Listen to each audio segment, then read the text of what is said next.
संतोष देशमुखांना श्रद्धांजली वाहण्यासाठी आपण सगळेजण इथं जमलो आहोत.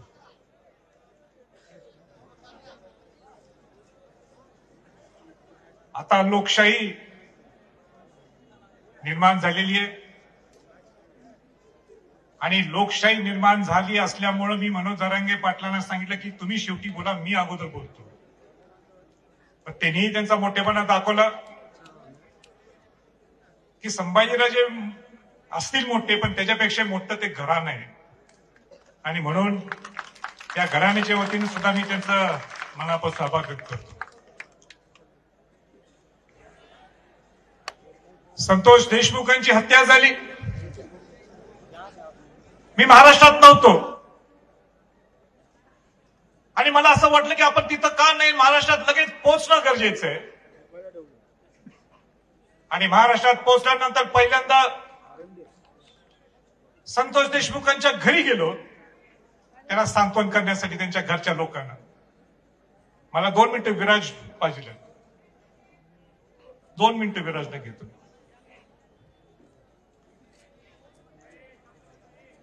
हा विराज संतोष भाऊंचा मुलगा. या विराजकडे तिथं मी बघितलं आणि मला त्यांच्या घरच्या मंडळींनी, त्यांच्या बहुतेक भावांनी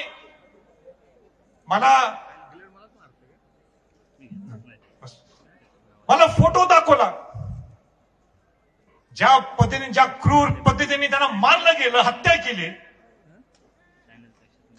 या शिवाजी महाराजांच्या घरात सुद्धा माझा जन्म होऊन सुद्धा मला ते बघवलं नाही, मला पावलं नाही. ते मी गैरून गेलो.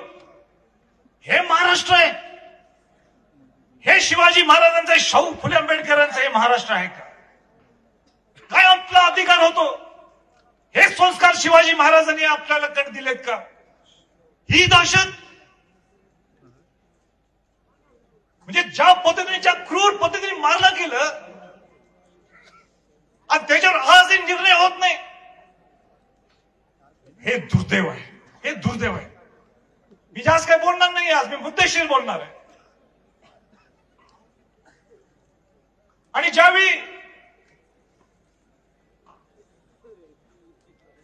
मी त्या घरच्या मंडळींना भेटलो, बोललो, त्यांची चर्चा केली, अनेक लोकांनी आपली मतं व्यक्त केली तिथं. आणि एकच निर्णय मी घेतला, एकच निर्णय मी घेतला. तो निर्णय हा होता, आणि सगळ्यांच्या समोर जाहीरपणाने मी त्यावेळी बोललो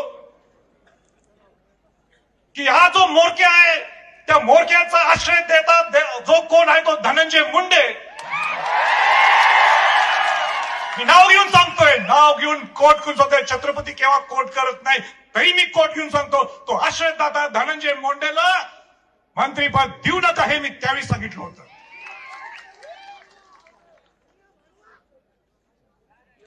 पण मला माहित नाही त्याचा राजीनामा घेतील का, देतील, त्याला हकालपट्टी करतील.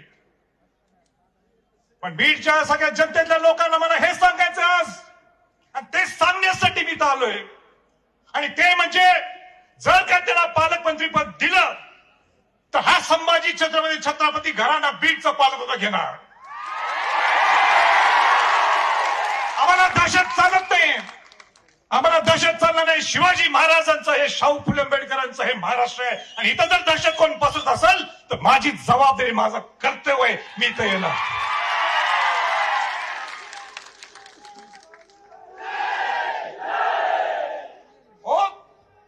काय चाललंय, काय चाललंय? आपल्याला बीड बिहार करायचंय का? बीड बिहार करायचंय? मग आपल्याला इथं सगळ्यांनी आता रस्त्यावर उतरल्याशिवाय आपल्याला दुसरा पर्याय नाही. हे महाराष्ट्र आहे आपलं, हे बीड, आपल्याला हे बिहार नाही आपलं, हे महाराष्ट्र. बीडवर आमचं प्रेम आहे. हो, तिथं 19 दिवस झालेले. किती दिवस झालेत? 19 दिवस झालेत. आरोपी सापडत नाहीत. ते 3 आरोपी सापडत नाहीत अजून. आणि त्यांचा मोरक्या, मला शब्द हा मी धरून घेतला, हा मोरक्या त्यांचा आहे. कसा मोरका आहे तो सगळ्यांनी इतर वक्त्यांनी सांगितलं. तो मोरक्या बिंदासपणाने इंस्टाग्रामवर त्याची पोस्ट होतो, मी दर्शनाला गेलोय. हे कसं चालतंय हो? मला मुख्यमंत्र्यांना विचारायचंय, सरकारला विचारायचंय, हे कसं तुम्ही चालून घेता? तुम्ही स्वतः विधानसभेच्या पटलावर मुख्यमंत्री काय बोलतात? एसआयटी लावणे मानतात, ठीक आहे, त्या एसआयटीवर मी बोलतो, पण हे सुद्धा बोलून दाखवतात त्याच टोन मध्ये, त्याच लाईन मध्ये की हा मोरक्या खंडनीत दोषी आहे. हे कोण बोललंय? मुख्यमंत्री महोदय त्यांच्या भाषणात बोलतात. मग त्या मोरक्याला अजून अटक का झाली नाही? आपला प्रश्न सर्वांच्या वतीनं सरकारला. हो, त्याच्या पलीकडे जाऊन मला सांगायचंय, इथल्या मोठ्या सभेत पंकजा मुंडे म्हणतात, काय म्हणतात की हा वाल्मिक कराड, हा धनंजय मुंडेचं पान सुद्धा आलं त्याच्यामुळं. हे कोण बोलते? मी नाही. कोण बोलते? धनंजय मुंडे बोलतात. आणि धनंजय मुंडे हे सुद्धा म्हणतात, पंकजाताई मुंडे म्हणतात, धनंजय मुंडे काय म्हणतात? माझे आणि त्यांचे जिव्हाळ्याचे संबंध आहेत, माझे त्यांचे घरचे संबंध आहेत, आमचे त्यांचे व्यवहारिक संबंध आहेत. आणि त्याच्या पलीकडे जाऊन मला सांगायचंय की त्याला, या मोरख्याला वटमुक्त्यार पत्र सुद्धा दिलेले आहेत व्यवहार करण्यासाठी. ज्या माणसाला वटमुक्त्यार पत्र दिलं, कोणाला दिलं जातं वटमुक्त्यार पत्र? जो विश्वास होय त्याला दिलं जातं. मग का आताचा हा मंत्री का जबाबदारी घेत नाही वाल्मिक कराडला अटक करण्यासाठी? त्याला माहित नाहीये कुठे दिवस रात्र एकमेकाशी बोलतात, कुठं काय करायचे, कसे पैशाचे उलाढाल करतात हे सगळ्यांनी सांगितलं तुम्हाला. मग त्याला माहित नाही कुठे ठेवलंय? सगळं ठेवलंय, सगळ्यांना कल्पना आहे, पूर्ण महाराष्ट्राला जी कल्पना आहे. पण आता आम्ही कदापि ही दहशत खपवून मुळीच घेणार नाही. मुख्यमंत्री महोदय आणि प्रामुख्याने अजितदादांना सुद्धा सांगायचे, तुमच्या पक्षाचे प्रमुख जे तुम्ही आलाय, तुमचं मोठेपण आहे तर तुम्ही आला, पण अजितदादांना सुद्धा सांगायचे तुम्ही आयुष्यभर परखटपणाने बोलून दाखवा, मी माझी काम करण्याची पद्धत ही आहे, पण काम करण्याची पद्धत तुमची तशी असेल परखटपणाने. करेक्ट? आता कार्यक्रम करेक्ट करा तुम्ही.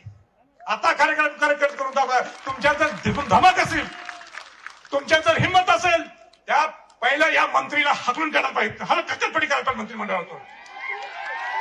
हो, कसं सहन करायचं आपण?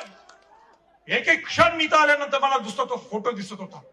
काय वार केलेत, किती वार केलेत. हे महाराष्ट्र आहे काय? आमचा अधिकार हो शिवाजी महाराजांचं नाव घ्यायचं, काय अधिकार आहे आम्ही पुरोगामी शाहू फुले आंबेडकरांचं म्हणायचं? सगळ्या समाजातले लोक इथं आलेले, सगळ्या पक्षातले लोक इथं आलेले. अहो, तो बिचारा संतोष देशमुख हा मराठा आहे म्हणून वाचवायला गेलं नाही. तो काय म्हटलं, मी सरपंच आहे, मी 15 वर्ष 3 टर्म मी सरपंच आहे. एका सामान्य घरातला त्याचा जन्म, एक गरीब समाजातला मुलगा, प्रामाणिकपणे एवढंच 3 वर्ष सरपंच पद भुसवणं, 3 टर्म, कोणाला चेष्टा नाही. मला नाही वाटत महाराष्ट्रात उदाहरण पाहिजे. तो कोणाला वाचवला जातो? बौद्ध समाजाचा, दलित समाजाचा अशोक सोनवणेला बहुतेक त्या मुलाला वाचवला जातो.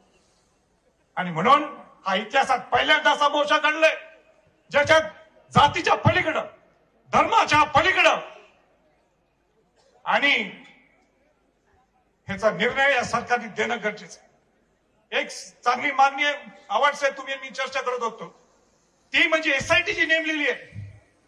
आणि त्या दिवशीच मी घरी गेलो होतो, त्यांच्या वेळी त्या घरातल्या मंडळी सुद्धा त्यांच्या सगळ्या आजूबाजूच्या सगळ्या त्या गावातल्या ग्रामस्थांनी मला सांगितलं, राजे तुम्ही आवाज हा उठवणं गरजेचं आहे. आणि आम्हाला अधिकारी कोण पाहिजे एसआयटीवर? आम्हाला अधिकारी कुमावत सारखा अधिकारी द्या, ज्याला इथं बाहेर फेकलेलं आहे. सगळ्यांचं एक मत आहे, कुमावतला इथं बाहेर काढलं. शहाजी उमाप सारखा अधिकारी आम्हाला द्या, शहाजी उमाप सारखा आम्हाला अधिकारी. आम्हाला पारदर्शकपणाने ह्याचा निर्णय लागायला पाहिजे. पण किती दिवस वाट बघायची आपण सर्वांनी ठरवायचं. सरकारने इथं बघायचं काय आक्रोश आहे. एवढा उन्हातानात सुद्धा हजारो लोक इथं भेट, एक माणूस इथं हल्ला नाही. ही आणलेले लोक नाहीत, हे सगळ्या भावना एक आक्रोश दाखवायला सगळे आले. हे बघा उजवीकडे कसे बसले लोकांवरती पत्र्यावर. कोण बसतोय कोणासाठी? हे संतोष देशमुखांसाठी तर बसले, पण संतोष देशमुखांच्या बरोबर ती माणुसकी जपण्यासाठी हे सगळे जपले. त्या क्रूरपणा हा संपवण्यासाठी इथं बसले.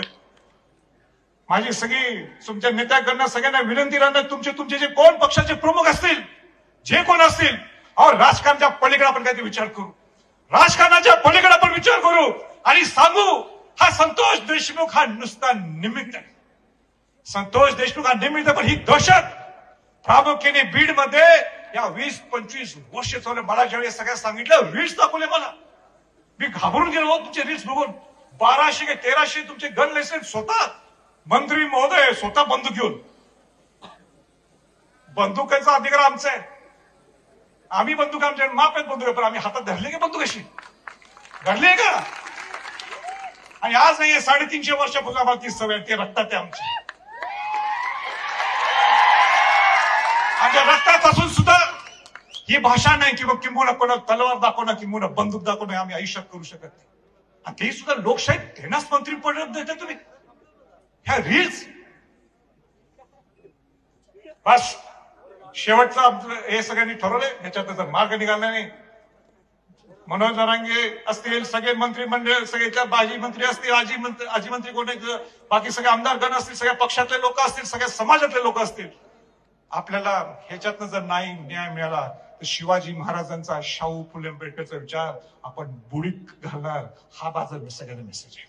हा महाराष्ट्राला माझा एकच मेसेज आहे, मी मोठा नाहीये, परत एकदा सांगतोय, छत्रपती घराणं मोठं आहे. आणि छत्रपती घराण्याचं नाव आणि त्याचे संस्कार आपल्याला जपायचे असतील तर माझ्यासारखा सुद्धा संभाजी छत्रपती, संभाजीराजे नाही, संभाजी छत्रपती सुद्धा हा तुमच्या बरोबर असणार आहे, तुमच्या शेवटच्या घटकापर्यंत असणार आहे. या न्याय मिळवून देण्यासाठी आपलं सगळं असणार आहे. मी काय काय करणार आहे मी तर बोलणार नाही, ते विराजला माहित आहे, त्यांच्या भगिनींना माहित आहे, त्यांच्या भावांना सुद्धा माहिती. मी त्या दिवशीच बोलून आलेलो त्याला, मी तर माझं मी ते बोलून मी छोटपणा करणार. मी जबाबदारी काय घेतली मी त्यांनाच सांगितलंय, बाकी कुठल्या नेत्याकडे सांगितलं, पेपरला सुद्धा सांगितलं, बोलून दाखवलं नाही, किंवा प्रेस मीडियाला सुद्धा मी सांगितलं नाही. आणि तो जो दिलेला शब्द माझा, ताई आणि विराज हा माझा शब्द आहे. आणि परत एकदा आपल्याला सगळ्यांना श्रद्धांजली व्हायची म्हणून कोणी इथं हलू नका, बाकी सगळे संयोजक सांगतील. एवढं बोलून थांबतो.